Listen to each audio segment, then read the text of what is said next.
Chapter 10, High Society.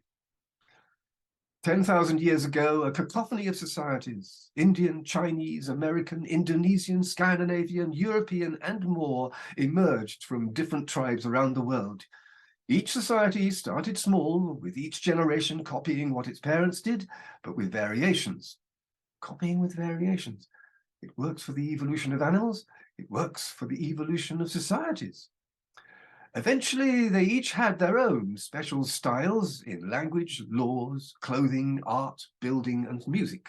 Also, the ceremonies for birth, marriage, and death, deep things that they used to think were handed down to them from gods, part of their DNA, if you like.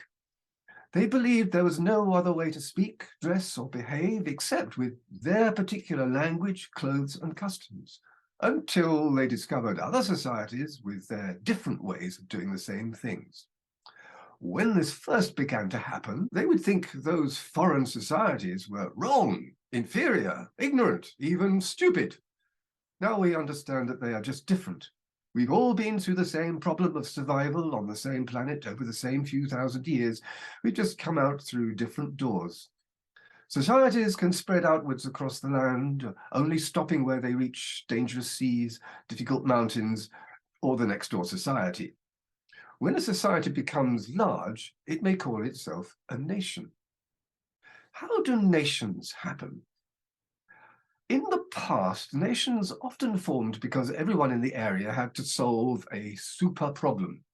For instance, Egypt 8,000 years ago had a big, wet super problem, how to control the river Nile, which flowed right through the land from the mountains in the south to the sea 800 kilometers in the north.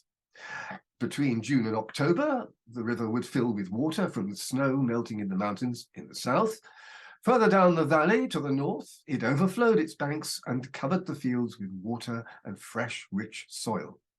Here the farmers grew their crops, harvesting and storing them to be eaten over the next year through the dry season until the rivers brought more soil.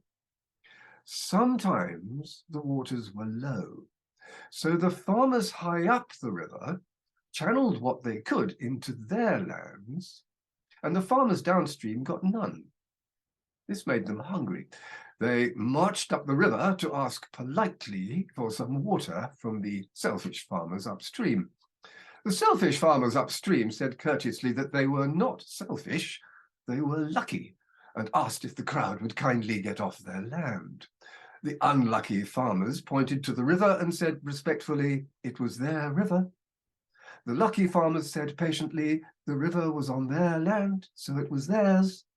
The unlucky farmers graciously allowed the lucky farmers to claim the riverbed and banks, which was on their land, but not the river which was clearly travelling through on its way down to their land downstream.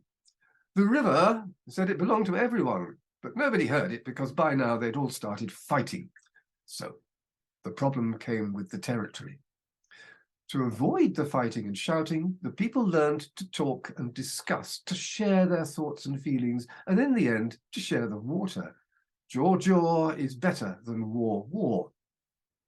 They also shared their language, their customs, in a word, their societies merged together to form a national identity, usually adding a national flag, national anthem, and central government. Caring and sharing is what created the great nations of history. Are you nearly here yet? You live in a family, in a house, in a town, in a society which calls itself a nation. Your mission? To keep society ticking over. And look, everyone has already made a splendid civilized society so far, with teachers and doctors, family and friends to teach you how things work. Be careful, though. Our society keeps changing. As new inventions appear in our homes and streets, new teachers change our lessons, new politicians change our freedoms, new words change our language, new fashions change the way we dress, dance, and eat. A few problems here and there. But as soon as you and your friends get together and form that super brain we've heard about, you'll get it all sorted.